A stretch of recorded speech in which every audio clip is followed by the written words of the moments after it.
Hi everyone, welcome back to my YouTube channel, and today I am filming a video that I've been wanting to film for a long time, which is finishing or making progress in series that I am in the middle of. So there are a lot of series that I'm in the middle of. I think I'm in the middle of about 12 series right now, but I'm going to be focusing on 3 that I currently possess the next books in the series, and that I think I will be able to finish by the time this video goes up. So, my TBR for this video is right here. And so we have We Love You Bunny by Mona Awad. This is the second book in the Bunny duology, the first book being Bunny. And this follows the bunnies as they explain the backstory for how they became the way that they are in the first book in the series.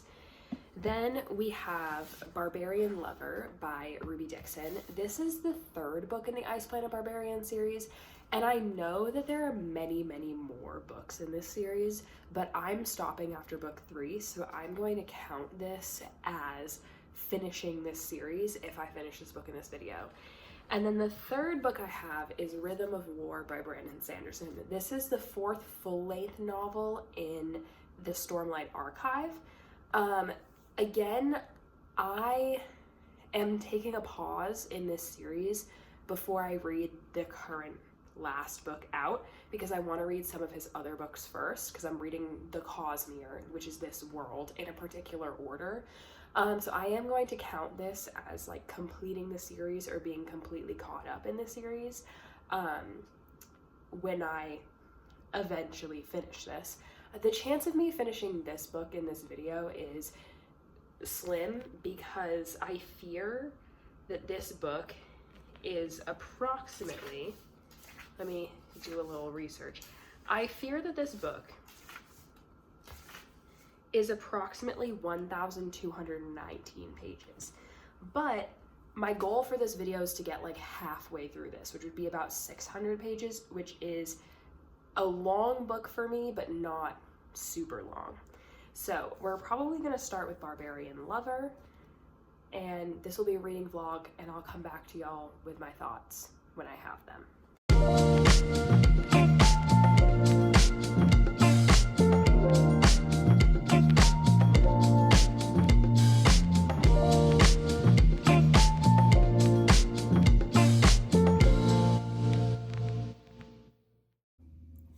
Okay, I am about like 62 pages into this, so I can finally tell you what it's about. So this, if you don't know what the Ice Planet Barbarian series is about, it is about a group of human women who are kidnapped by little green aliens, and then they are brought to an ice planet where they are abandoned there, and they are rescued by these like 10-foot tall blue aliens. And then each book is a human alien couple and their story. So this book follows the human woman Kira and the alien man Ahako.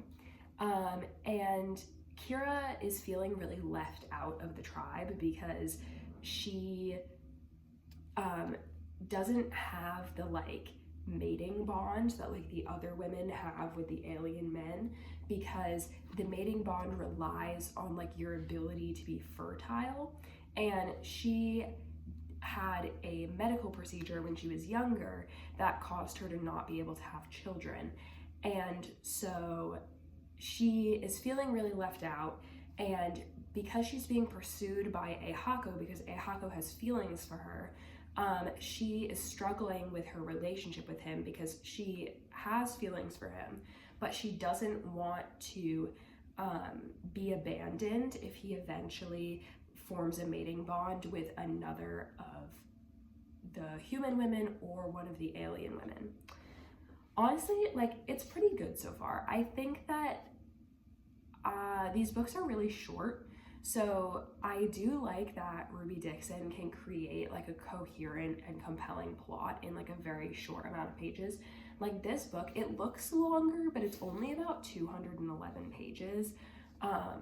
So I like that they're like quick to read and relatively easy to digest.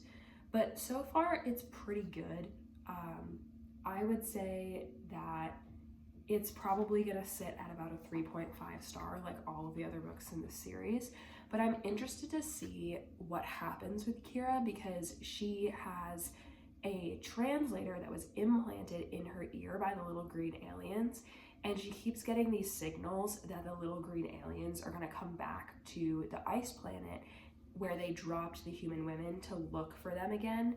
And because the little green aliens are presumed to be like selling the human women on some sort of black market, so I am interested to see what happens with Kira's translator, and if it has any sort of like homing signal that will draw the aliens in, and if Ruby Dixon will do anything with that plot line at all. But I'm going to continue reading, and I will see you all when I have another update.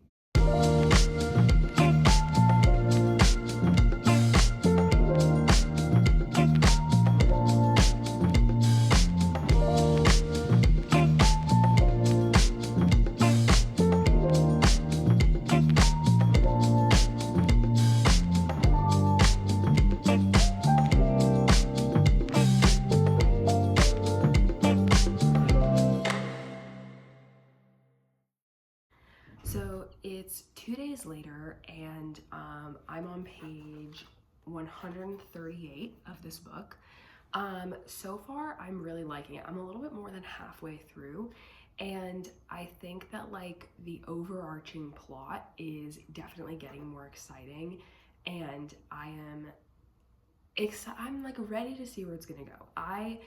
It's hard to have a lot of opinions right now because this book is so short, so like my thoughts haven't really changed since like the last clip I filmed about it. But so far, I think that this one might be the second best in the series. I think the first one is the best, but I didn't love the second one like a lot. So I think that this one is really going to like exceed that one for me. But I will come back to you when I finish this, because I don't have that much left, and so I really just need to like lock in and finish the book.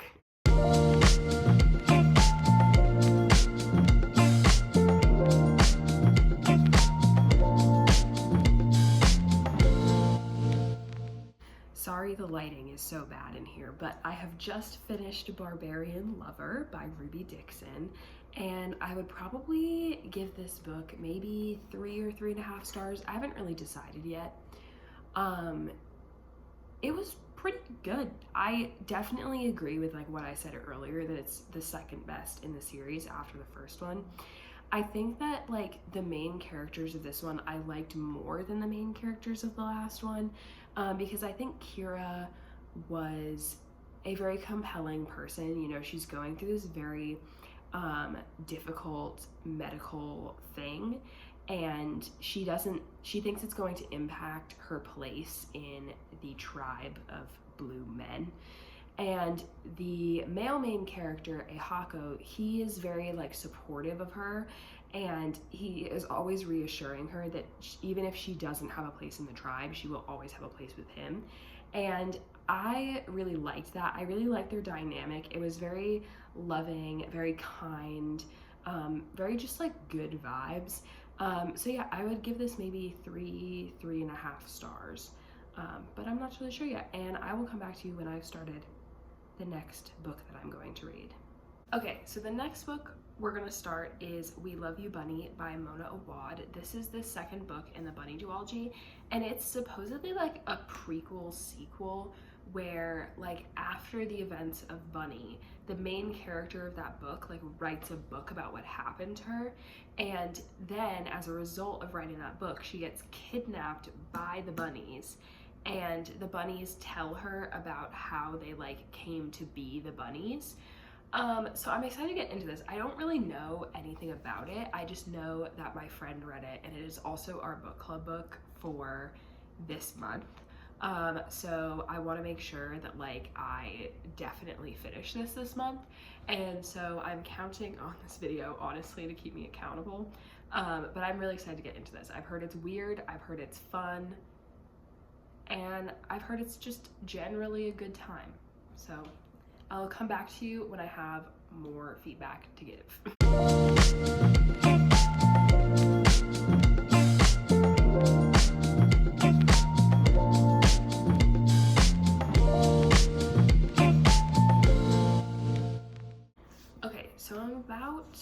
100, maybe like 110 pages into this.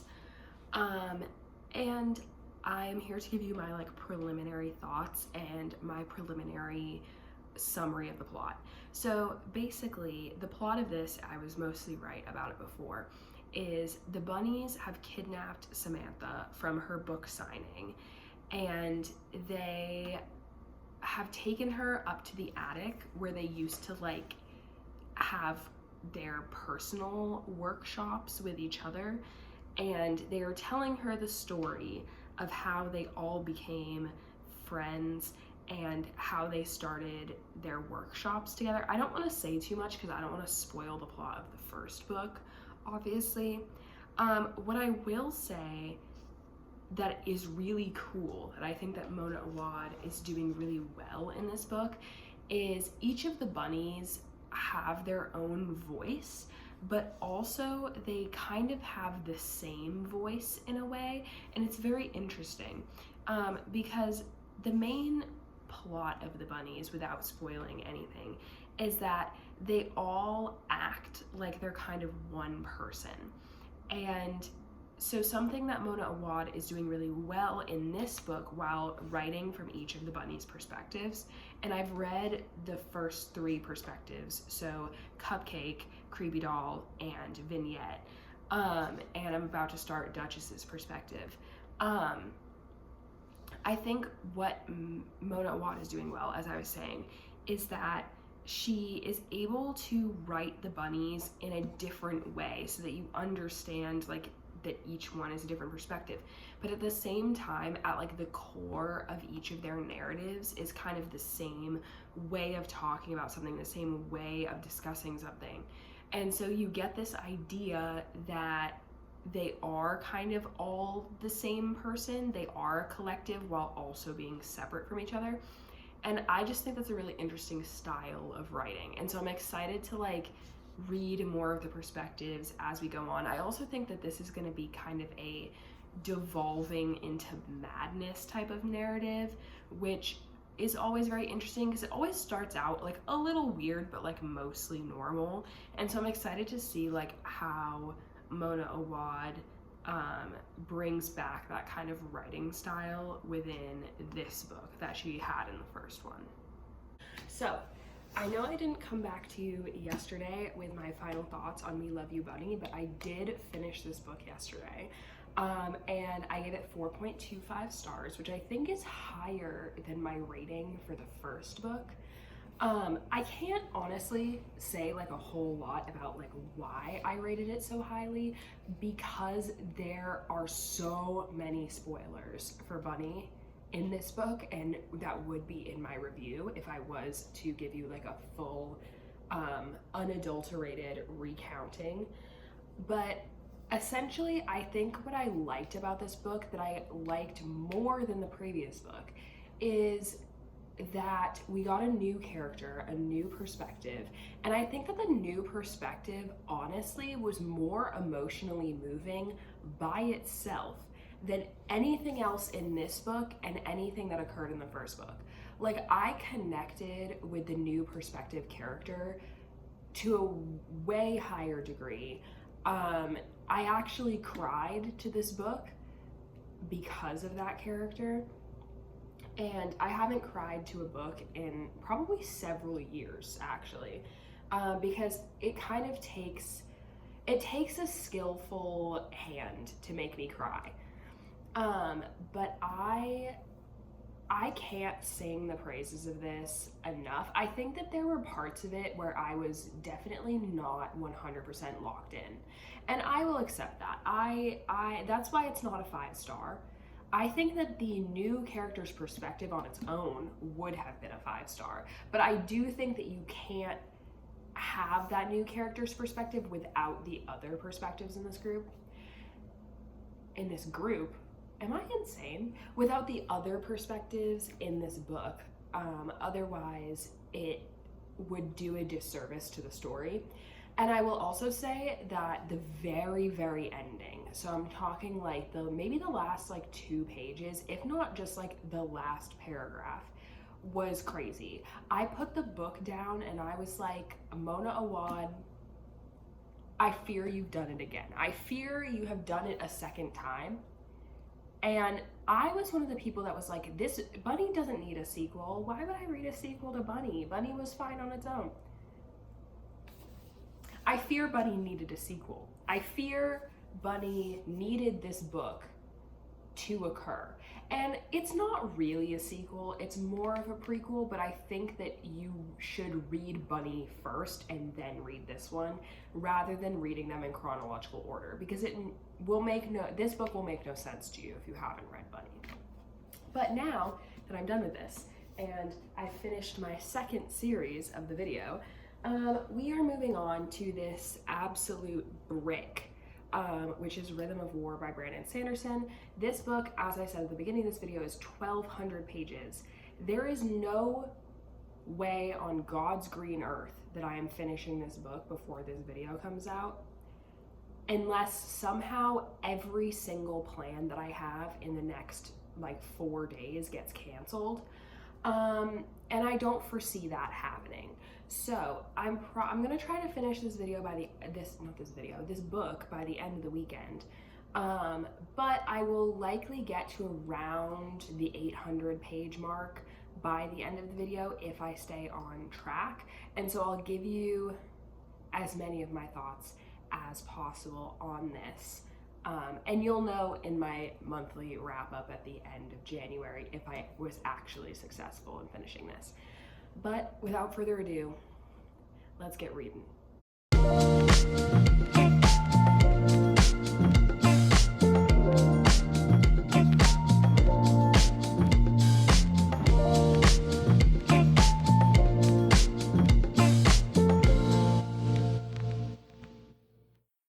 Welcome back, homies. It has been several days since I last spoke to you about Rhythm of War.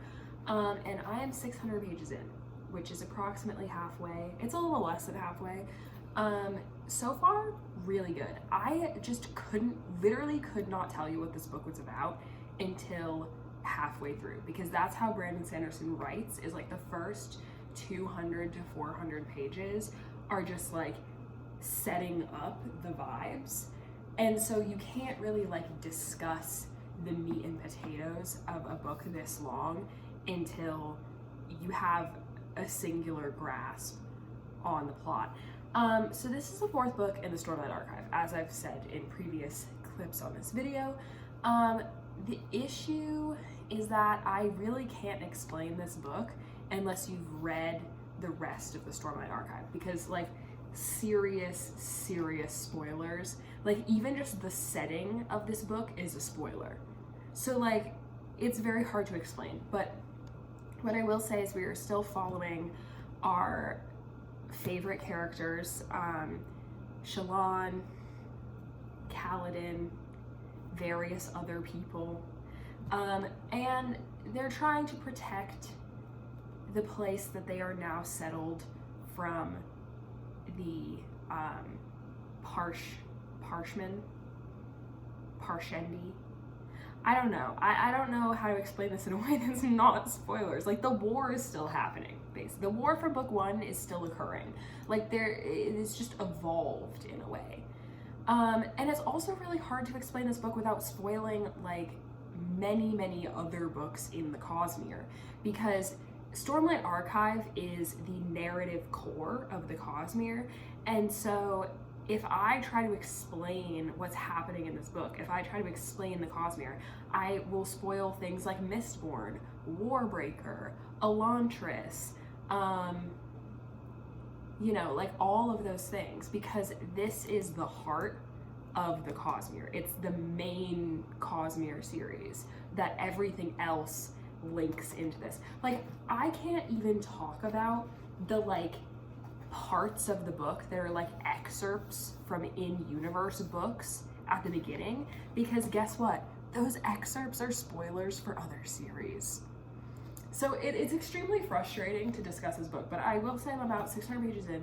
I'm definitely not going to finish this before this video uploads, because this video has to go up today, but I am going to attempt to get at least another 100 pages so that I can conclude this video knowing that I will eventually finish this.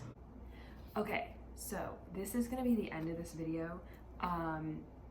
And I know I haven't finished this, so technically, I haven't been successful in this reading vlog in making progress on 3 series, but we are gonna do a little bit of a recap of everything that happened in this video. So, first thing, I got up to date to where I wanted to be in the Ice Planet Barbarian series by reading Barbarian Lover, which is the 3rd book in the series. And I gave that book 3.5 stars. It was fine. Like every other book in the series, it's not anything crazy. And then the second book I finished was We Love You Bunny, which is the 2nd book in the Bunny Duet by Mona Awad. And I gave that book 4.25 stars. Most of my commentary surrounded the fact that I really liked the new characters and new perspectives that we got, and also I enjoyed like the expansion on the metaphor that was the 1st book. And then lastly, the last book I read, which I have with me, was Rhythm of War by Brandon Sanderson, which is the 4th book in the Stormlight Archive. Obviously haven't rated this book yet because I'm only 700 pages in. But I have a feeling it's probably gonna sit somewhere in the 4.25 to 5-star range, depending on how well Brandon sticks the landing, which he normally does. So to conclude this video, thank you so much for watching. I wish all of you readers luck with your ability to finish series this year, and I'll come back to you next week with another video.